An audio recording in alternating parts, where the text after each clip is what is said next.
యేసుక్రీస్తు నామములో మీకందరికీ నా వందనములు. ప్రధాన యాజకుడు ఏటిని అర్పించుటకు నియమించుకుంటాడు?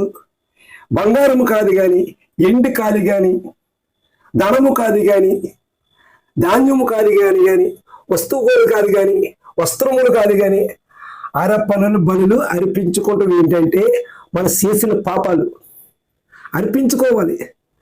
అయ్యా నీ రక్షణ తీసుకున్నాం తండ్రి, చేయలేని పాపాలు చేస్తున్నానేమో, ఈ రోజు నుంచి నేను చేయకుండా పరిశుద్ధులుగా వాడుకో తండ్రి. అయ్యా నీ శరీరం రక్తం తీసుకుని తాగుతున్నానేమో తండ్రి, ఈ రోజు నుంచి ఆ తాగుడు జోలికి నేను వెళ్ళను తండ్రి. అయ్యా బతితే నీ కొరకే బతుతానని అర్పించుకోవాలి. అక్కడో మాట ఇక్కడో మాట చెప్పి నువ్వు మోసం చేస్తున్నావేమో, ఆ మాట చెప్పకుండా తండ్రి, అయ్యా అక్కడో మాట ఇక్కడో మాట చెప్పితే నీ కొరకు చెప్పి నీ కొరకు నిజాయితీగా బతుకుతానని అర్పించుకోవాలి.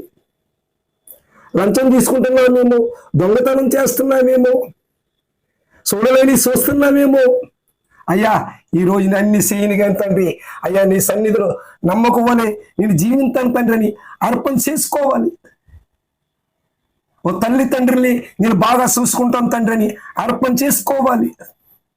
ఇరుగు వారిని పొరుగు వారిని ప్రేమిస్తానని అర్పణ తీసుకోవాలి. నేను ఎవరికి శ్రమ పెట్టను తండ్రి, ఎవరికి ఇబ్బంది పెట్టను తండ్రి అని అర్పణ తీసుకోవాలి. పదిహేను అర్పణ తీసుకోవాలి. నువ్వు దేవుళ్ళో నడుతున్నావంటే, జీవిస్తున్నావంటే అర్పణ తీసుకోవాలి. హెబ్రీయుల పత్రిక 10:11 మరి చదువుకున్నాం.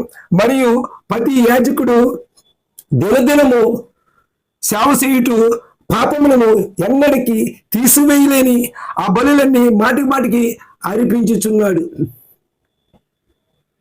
మాటి మాటికి మనం అర్పించుకోవాలి. ఈ కొద్ది మాటలు దేవుడు దీవించును గాక. విన్నవారు ప్రతి ఒక్కరూ మారు మనసు కలుగును గాక. ఆమేన్.